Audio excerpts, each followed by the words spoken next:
La véritable raison pour laquelle nous ne sommes jamais retournés sur la Lune n'a rien à voir avec des restrictions budgétaires, la politique ou un manque d'intérêt. Cette véritable raison a été tue pendant plus de 50 ans. Et l'homme qui la révèle n'est pas un lanceur d'alerte anonyme se cachant derrière un pseudonyme. Il s'agit de Charles Duke, le 10e homme à avoir foulé le sol lunaire, général de brigade de l'armée de l'air, et la voix qui a guidé Neil Armstrong lors du premier alunissage de l'humanité. En avril 1972, lors de la mission Apollo 16, Duke et son commandant découvrirent quelque chose d'inhabituel dans les hautes terres de Descartes. Ils contactèrent Houston par radio pour décrire leur observation, et Houston resta muet. Pas un simple délai de transmission, mais un silence long, délibéré et glaçant. Lorsque la réponse arriva enfin, ce n'était pas une question, mais un ordre. « En avant !» Duke obéit à cet ordre pendant 40 ans. Il garda le silence. Il a gardé le secret. Mais aujourd'hui, à 89 ans, il a décidé de briser le silence. Et ses explications sont terrifiantes. L'astronaute. Pour comprendre pourquoi cet homme est resté silencieux pendant 4 décennies, il faut comprendre quel genre d'homme il était. Duke n'était pas du genre à se laisser intimider facilement. Il a rejoint la NASA en 1966 et a été immédiatement reconnu comme l'un des pilotes les plus brillants et les plus imperturbables de tout le programme. Nous sommes rentrés sur Terre le 8e jour. Et le 9e jour, nous avons effectué une sortie extravéhiculaire, EVA, à environ 290 km de la Terre. Avant la NASA, il pilotait certains des avions de chasse les plus perfectionnés de l'US Air Force. La précision était son langage, les faits, sa religion. Ce n'était pas un homme enclin à l'imagination ni à l'exagération. Sa voix fut la dernière chose qu'Armstrong et Aldrin entendirent avant d'amerrir sur la mer de la Tranquillité lors d'Apollo 11. Ce fameux échange où il leur dit que plusieurs hommes au sol étaient à 2 doigts de devenir bleus à force de retenir leur souffle, c'était Duke. Calme, imperturbable.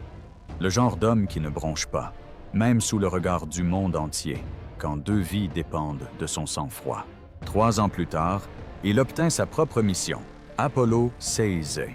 Le 16 avril 1972, il décolla avec le commandant John Young et passa 71 heures à la surface de la mer lunaire, une durée inégalée par la quasi-totalité des équipages précédents. Leur site d'alunissage fut les hautes terres de Descartes, une région ancienne et accidentée de la Lune, dont les scientifiques pensaient qu'elle était d'origine volcanique. Ils parcoururent des kilomètres à bord du rover lunaire à travers un terrain désertique jamais vu par l'homme, collectèrent des échantillons géologiques dans les cratères et le long des crêtes et réalisèrent toutes les expériences prévues. La NASA l'a qualifiée de l'une des missions Apollo les plus réussies de tous les temps. Objectif atteint, tout s'est déroulé sans accroc.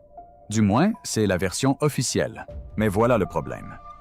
Si vous regardez les images brutes de la mission, non montées, pas les extraits, mais les enregistrements complets sans coupure, quelque chose cloche. Il y a des moments où Duke se fige en plein milieu d'une phrase, d'un pas, complètement immobile. Son langage corporel change. Il cesse tout mouvement et fixe quelque chose hors du champ de la caméra. Quelque chose que l'objectif ne capte jamais. On entend la voix de Young grésiller dans la radio. « Charlie, ça va? » Un long silence. Un silence qui semble délibéré. Puis Duke, à peine audible. « Oui. Oui, ça va. Je regarde juste. » Sa voix sonne différemment. Distrait, comme un homme qui tente de comprendre quelque chose pour lequel sa formation ne l'a jamais préparé. Ce que les transcriptions ne disent pas, ce que les rapports post-mission n'évoquent pas et ce dont Duke n'a pas parlé pendant des décennies. Mais lorsqu'il a finalement commencé à s'exprimer publiquement vers 2015, ce qu'il a décrit n'a pas seulement remis en question la version officielle de la NASA, cela l'a anéanti. Les anomalies, la première chose que j'ai remarquée, c'était la lumière. La lumière du Soleil sur la Lune devrait être d'un blanc pur. Sans atmosphère, il n'y a pas de diffusion. C'est un principe physique de base. Pourtant, Duke a dit avoir parfois vu des couleurs qui n'avaient rien à faire là. Des bleus, des violets, qui n'étaient pas des reflets sur son équipement ou sa visière. La lumière elle-même était colorée. Il détournait le regard, puis le ramenait, et la couleur changeait. Sur une planète où rien n'est censé changer, il était stupéfait. Et tenez-vous bien, il a entendu des sons sur la Lune, là où le son est physiquement impossible, ni par la radio, ni par les vibrations mécaniques de sa combinaison. Des tonalités, des fréquences, tantôt harmoniques, presque musicales, tantôt dissonantes et profondément troublantes. Il se tourna vers Young et lui demanda s'il les entendait lui aussi. Young répondit par l'affirmative. Deux des pilotes d'essai les plus rigoureusement entraînés de l'histoire, confrontés à un phénomène qui viole les lois de la physique, et ils ne l'ont jamais signalé, car qui les aurait crus? Mais le pire était à venir. Duke décrivit le temps lui-même comme se comportant de manière erratique. Il travaillait sur une tâche, vérifiait le minuteur de sa combinaison et 20 minutes avaient disparu. Par un poteau de 3 mètres. Donc, à 3 mètres de là se trouvait cette expérience biologique. Il sort donc et se met à travailler sur cette expérience, dos à moi. Pas hostile à proprement parler, mais omniprésent, comme si une force immense les observait, à la manière d'un insecte qui vient de se poser sur votre main. Et ce n'était pas intermittent. C'était constant, du moment où ils ont mis le pied à la surface jusqu'à celui où ils ont refermé l'écoutille pour partir. Une présence qui les observait, qui attendait, d'une patience dépassant l'entendement humain. D'étranges lumières qui changeaient d'elles-mêmes, des sons dans un vide où le son ne peut physiquement exister. Un temps qui refusait d'obéir à l'horloge, se dilatant et se contractant de façon inexplicable. La sensation d'être observé par quelque chose d'invisible, d'innommable, d'inexplicable, quelque chose d'ancien et d'une patience infinie. Duke et Young ont vécu tout cela lors de la même mission. Ils ont comparé leurs expériences en secret. Leurs témoignages concordaient. Et ils n'en ont parlé à personne. Suivez-moi bien, car tout ce que je viens de décrire, les lumières, les sons, les distorsions temporelles, la présence, n'est pas ce qui a contraint Duke au silence pendant 40 ans. Ce n'est pas pour ça qu'on a arrêté d'aller sur la Lune. Ces anomalies étaient troublantes, certes, inexplicables. Mais c'étaient des expériences subjectives, difficiles à prouver. Facile pour la NASA de les attribuer au stress ou à la désorientation. La suite est différente. La suite est physique, concrète, photographiée. Et c'est pour ça qu'on n'y est jamais retourné. Si vous n'êtes pas encore abonné, abonnez-vous maintenant. Car ce que Duke a découvert sur cette crête des Dart Highlands change tout. Les structures. Duke et Young se trouvaient à 6 km du module lunaire, de l'autre côté d'une crête où la Terre était invisible dans le ciel. Seuls eux deux, le rover, une désolation grise et infinie s'étendant jusqu'à un horizon tranchant comme un rasoir. Ils étaient censés collecter des échantillons géologiques, une tâche routinière, méthodique, ennuyeuse même pour une simple promenade lunaire, des tâches standardisées, le genre de mission qu'on accomplit machinalement, l'esprit vagabondant. Soudain, Duke leva les yeux vers l'horizon et tout bascula. Quelque chose clochait dans les formes. Sur la Lune, tout est aléatoire. Cratères, rochers, débris éparpillés par des milliards d'années d'impact de météorites. Rien n'a de contour net. Rien n'est régulier. Mais ce que Duke aperçut à l'horizon présentait des contours, une géométrie, des lignes trop droites, des angles trop uniformes, trop délibérés pour être naturels. Il le signala à Young. Young arrêta immédiatement le rover. Il le vit lui aussi. Ils s'approchèrent lentement. Le rover soulevait une fine poussière grise qui flottait dans le vide ambiant avant de retomber comme de la poudre. Aucun des deux ne parla. La radio était ouverte, mais muette, comme un souffle. Et à mesure qu'ils se rapprochaient, les formes se résolvèrent en tant quelque chose qui donna la nausée à Duke. De quoi rendre complètement caduques toutes les heures d'entraînement, tous les briefings, toutes les suppositions sur la nature supposée de la Lune.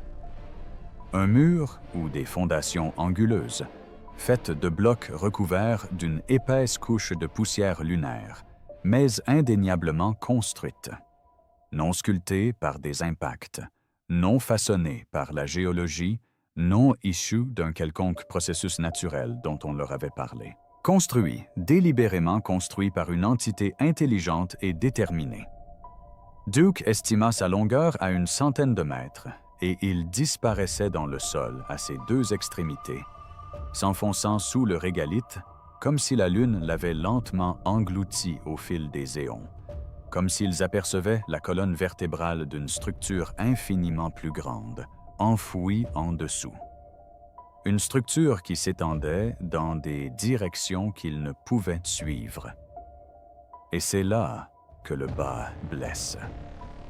Cette étrange lumière colorée que Duke avait remarquée tout au long de la mission était ici plus concentrée. Des bleus et des violets plus intenses se déplaçant à la surface de la structure, comme si elle influençait la lumière environnante.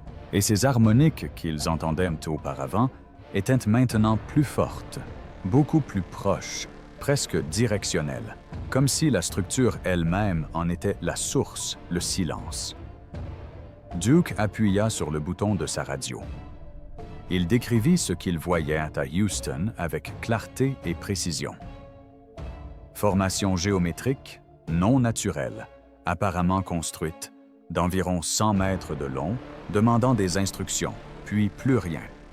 Silence, et non le délai de signal habituel de 1,3 secondes. « Ça devient un réflexe », expliqua Duke plus tard. « Une réponse automatique. C'est le rythme. » Mais ce silence s'étira. 2 secondes, 5, 10.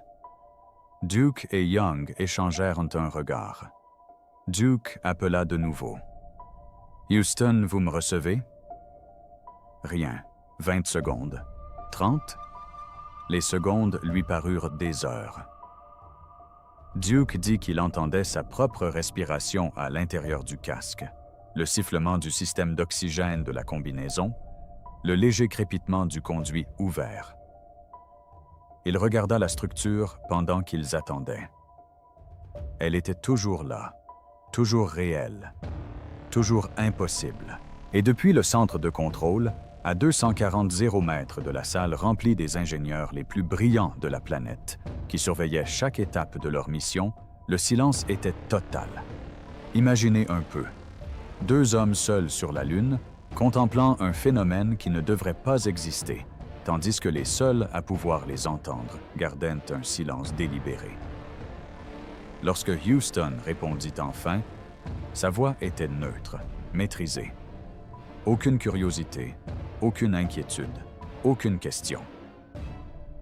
Apollo 16, poursuivez les activités de prélèvement d'échantillons prévues lors de la sortie extravéhiculaire. C'était tout.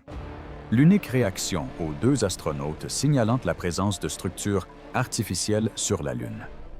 Aucune demande de précision, aucune excitation, aucune surprise, juste un ordre froid de passer à autre chose, comme si tout le monde était déjà au courant, comme si cela ne leur était pas totalement inconnu. Mais Duke et Young n'ont pas passé à autre chose. Pas tout à fait. Ils ont pris des photos, des dizaines, Des gros plans des blocs, des vues d'ensemble montrant la structure se détachant sur l'horizon, des photos de contexte sous tous les angles possibles avant que Houston ne répète l'ordre. Duke affirme que ces images étaient d'une netteté exceptionnelle. Il a lui-même déclenché l'obturateur. Il sait ce que contenait la pellicule. Ces images n'ont jamais été diffusées. Pas une seule. Duke a interrogé la NASA à leur sujet à maintes reprises au fil des ans. Les réponses changent systématiquement, classifiées pour des raisons techniques, perdues lors du transfert des archives, qualité d'image trop dégradée pour une diffusion publique. La réaction de Duke est une fureur à peine contenue. Il était là. Il a lui-même déclenché l'obturateur. Il tenait l'appareil photo de ses propres mains gantées. Et il sait avec une certitude absolue que ces photographies reposent dans un coffre-fort, enfoui sous 50 ans de silence institutionnel. Mais c'est là que ça devient troublant. Les structures elles-mêmes ne sont même pas le plus inquiétant. C'est leur âge. En 2019, un journaliste a demandé à Duke si les structures semblaient récentes. Duke a lentement secoué la tête. Non, c'est ce qui est terrifiant. Il a expliqué qu'elles étaient érodées, usées d'une manière impossible dans un monde sans air. Même s'il n'y a ni vent, ni pluie, ni aucune forme de météo sur la Lune, ces structures portaient les marques indéniables du temps profond, recouvertes de microcratères d'impact, de ceux qui ne se forment qu'après des millions d'années de bombardements constants depuis l'espace, voire des centaines de millions d'années. Elles sont antérieures à tout ce que les humains ont jamais construit. Duke marqua une pause. Une longue et pesante pause. Elles sont antérieures à l'humanité entière. Quelle que soit l'intelligence qui a construit ces murs, quelles que soient les mains ou les outils qui ont façonné ces blocs, elle l'a fait bien avant même que notre espèce n'existe sur Terre. Qui les a construits? La réponse de Duke fut à peine audible. Je ne sais pas, mais quelqu'un ou quelque chose construisait sur la Lune bien avant l'apparition de notre espèce. La NASA le sait et elle a décidé que le public n'avait pas à le savoir. Des structures antiques sur la Lune, photographiées, rapportées en temps réel. Et la réaction de Houston fut un silence délibéré, suivi de l'ordre de passer à autre chose. Mais Duke n'était pas le seul astronaute d'Apollo à porter ce fardeau. Et ce que les autres ont finalement révélé des décennies plus tard rend son récit presque impossible à réfuter. En 2017, la plupart des survivants des missions Apollo se sont réunis pour une réunion privée. Imaginez la scène. Une pièce silencieuse. Des hommes âgés, aux cheveux gris, aux mouvements lents. La plupart octogénaires, les seuls êtres humains encore en vie à avoir foulé le sol d'un autre monde. Des hommes qui furent jadis les explorateurs les plus audacieux de l'histoire de l'humanité. Désormais réunis, le poids des décennies pesant sur leurs épaules. Pendant des années, chacun avait porté ce même fardeau, en totale solitude. Le même silence, les mêmes questions sans réponse qui les réveillaient à 3 heures du matin. Et selon Duke, ces retrouvailles furent les premières 100 fois où ils osèrent enfin en parler à voix haute. Chacun avait vécu des anomalies, expliqua Duke. Des choses différentes, des missions différentes, mais l'expérience de personne ne correspondait à ce que la NASA avait annoncé au public. Et nous savions tous que nous ne pouvions pas en parler. Non pas parce que la NASA les avait explicitement menacés, mais parce que personne ne les aurait crus. On les aurait traités de séniles, de délirants. Alors, ils se sont tus, tous sans exception, pendant des décennies, jusqu'à ce que la vérité prime sur la réputation. Et tenez-vous bien, Duke n'était pas le seul à avoir fini par briser le silence publiquement. Buzz Aldrin, le deuxième homme à avoir marché sur la Lune. Un homme dont le nom est indissociable du programme Apollo. Dans des interviews ultérieures, Le regard d'Aldrin se perdait dans le vague. Sa voix devenait posée et mesurée lorsqu'il décrivait un objet monolithique sur Phobos, l'une des lunes de Mars. Il n'a pas tergiversé. Il n'a pas pris la chose à la légère, ni la considéré comme une simple spéculation. Il a regardé droit dans la caméra et a déclaré que cela justifiait une enquête sérieuse et immédiate. Cet homme, qui se tenait aux côtés d'Armstrong à la base Tranquillité, qui a frappé au visage un théoricien du complot qui l'avait traité de menteur, demandait au monde entier de prêter attention à un phénomène profondément étrange sur une autre lune. Edgar Mitchell, Apollo 14. Il a marché sur la surface lunaire en février 1971 et en est revenu profondément transformé. Dans ces dernières années, Mitchell se penchait en avant lors des interviews, la voix assurée, le regard déterminé, et affirmait sans ambages que l'intelligence extraterrestre est réelle, que les gouvernements savent que les preuves sont accablantes depuis des décennies. Les journalistes tentaient d'adoucir ses propos, lui offraient des échappatoires. Mitchell n'en saisissait jamais, il se contentait de répéter. De plus en plus calme, de plus en plus ferme, comme un homme qui avait fait la paix avec une vérité que le monde n'était pas prêt à entendre. Al Veyron, d'Apollo 15, a orbité autour de la Lune pendant que ses coéquipiers exploraient sa surface. Lors d'une interview, Warden, les bras croisés, a déclaré sans ambages qu'il croyait que les humains descendaient d'êtres venus d'ailleurs que de la Terre. L'intervieweur a ri nerveusement. Warden n'a même pas sourcillé. Et voici ce dont personne ne parle. Il ne s'agissait pas de complotistes postant leurs théories depuis leur cave. C'étaient des officiers décorés et des scientifiques titulaires d'un doctorat. Des hommes triés sur le volet, parmi des milliers de candidats, chargés des missions les plus complexes et les plus dangereuses jamais entreprises. Des hommes qui avaient tout à perdre en parlant. Et dans leurs dernières années, libérés de l'emprise institutionnelle de la NASA, ils ont tous dit la même chose. La version officielle est dangereusement incomplète. Si un seul astronaute rapportait un événement étrange sur la Lune, on pourrait l'expliquer. Le stress, l'âge. Mais lorsque plusieurs astronautes ayant marché sur la Lune, indépendamment les uns des autres, au cours de différentes missions et décennies, décrivent des anomalies que la NASA n'a jamais reconnues, il ne s'agit pas de confusion. C'est un schéma récurrent. Et les schémas exigent des explications. Ce qui nous amène à la question que toute cette vidéo a cherché à résoudre. Celle à laquelle Duke a finalement répondu en 2023. La véritable raison pour laquelle nous ne sommes jamais revenus. La véritable raison pour laquelle quelqu'un a posé la question à Duke sans détour. Sans détour, sans possibilité d'esquiver. Y a-t-il une dissimulation? On pouvait voir qu'il pesait chaque mot. Pas au sens d'un complot, a-t-il dit. Ce ne sont pas des hommes de l'ombre dans des pièces sombres. C'est une paralysie institutionnelle. La NASA possède des données, des photographies et des observations issues de multiples missions qui suggèrent que la Lune est bien plus étrange que ce qu'on pourrait croire. Mais les divulguer remettrait fondamentalement en question notre place dans l'univers, et notamment notre sentiment d'être seul. Un long silence s'installe. Alors, année après année, ils gardent le silence. Ce n'est pas par malveillance, c'est par lâcheté. Mais voilà. Ce n'était pas la véritable réponse. C'était le préambule.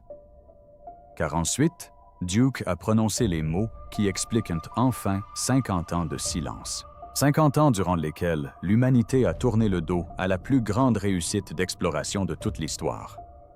Ce qui, une fois qu'on l'entend, donne un tout autre sens à l'annulation du programme Apollo. Nous aurions pu continuer, dit-il. Sa voix était différente, plus basse, plus grave, portant le poids d'un fardeau qu'il avait gardé en lui pendant la majeure partie de sa vie d'adulte. Nous aurions pu construire des bases lunaires, envoyer des dizaines de missions supplémentaires explorer véritablement ce qui se trouve là-bas. La technologie existait, les capacités existaient. La volonté existait, du moins chez les astronautes et les ingénieurs qui vivaient et respiraient ce programme. Il marqua une pause, baissa les yeux sur ses mains. Mais nous avons arrêté. Après Apollo 17 en décembre 1972, nous n'y sommes pratiquement pas retournés pendant 50 ans. Le plus extraordinaire bond en avant de l'exploration humaine. Et nous avons tout simplement abandonné. Pourquoi? Officiellement, il invoque les restrictions budgétaires. Le Congrès a réduit les financements. Le Vietnam, le Watergate, tout cela est vrai en apparence. Il secoua la tête. Mais la vraie raison, celle que personne n'ose dire à voix haute, c'est que les décideurs ont réalisé que la Lune soulevait des questions auxquelles ils ne pouvaient répondre. Des questions sur ceux qui étaient là avant nous, sur la signification de ces structures, sur notre solitude, sur notre éventuelle existence même. Il se pencha en avant, les yeux rivés sur lui. Il était plus facile d'abandonner que d'affronter ce qui se dévoilait. Laissons cette idée nous imprégner. Laissons-la vraiment nous imprégner. Selon un homme qui a foulé le sol lunaire, qui a touché sa surface millénaire de ses propres mains gantées, qui a photographié ces structures avec son propre appareil et les a transmises en temps réel à Houston. Nous n'avons pas cessé d'explorer par manque d'argent. Nous n'avons pas perdu d'intérêt. Nous ne nous sommes pas laissés distraire par d'autres priorités. Nous avons découvert là-haut quelque chose auquel nous n'étions pas préparés. Quelque chose qui remettait en question tout ce que nous croyions savoir sur l'histoire de l'humanité et notre place dans le cosmos. Et 50 ans plus tard, nous ne sommes toujours pas prêts. Le témoignage. Charles Duke a 89 ans. Il a vécu une vie bien remplie, fondé une famille et servi son pays d'une manière que la plupart des gens ne peuvent imaginer. Et maintenant, sachant que ses dernières années approchent, il consacre le temps qui lui reste à faire quelque chose qui aurait anéanti sa carrière, sa réputation et son héritage s'il l'avait entrepris il y a des décennies. Il révèle au monde ce qui s'est réellement passé là-haut. « J'ai marché sur la Lune », a-t-il déclaré récemment. Sans emphase ni apitoiement sur soi, il énonce simplement les faits avec la certitude sereine de celui qui n'a plus rien à perdre ni à protéger. J'ai vu des choses qui ne figurent aussi dans aucun rapport officiel. J'ai rapporté des choses qui ont été ignorées. J'ai pris des photos qui ont disparu. Et je vous le dis parce que vous méritez de savoir. Pas la version édulcorée. Pas celle qui rassure tout le monde. La vraie version. Ces structures sont toujours là, sous vos yeux, dans les montagnes de Descartes, où elles reposent depuis des millions d'années, silencieuses. Les photos que la NASA a enfouies sont encore dans des archives. Les questions que les astronautes d'Apollo ont murmurées lors de ces retrouvailles privées restent sans réponse. Et maintenant, après un demi-siècle de silence, l'un des 12 seuls êtres humains à avoir jamais foulé le sol d'un autre monde exige que nous l'écoutions. L'histoire donnera-t-elle raison à Duke ou le discréditera-t-elle? L'avenir nous le dira. Mais son témoignage soulève des questions troublantes. S'il se trompe, pourquoi ces descriptions concordent-elles avec les déclarations d'autres astronautes d'Apollo faites indépendamment lors de différentes missions et à différentes époques? S'il a raison, comment expliquer que nous ayons eu connaissance de l'existence de structures anciennes sur la Lune pendant 50 ans sans rien faire? Duke est resté silencieux pendant 40 ans. Maintenant, il parle. Et la vraie question n'est pas de savoir si vous le croyez. C'est que ceci. Si la NASA possède les photographies, les données de mission, les observations de plusieurs équipages décrivant des choses qui ne devraient pas être là, pourquoi n'en a-t-elle rien divulgué depuis plus de 50 ans? De quoi nous cache-t-il encore? Et que craignent-ils que nous fassions lorsque nous le découvrirons enfin? Laissez votre réponse en commentaire et abonnez-vous, car les missions Apollo ont laissé derrière elles bien plus de secrets que la NASA ne l'a jamais voulu. Ce n'est que le début de cette histoire. La Lune n'a jamais été vide, et la vérité y attend encore.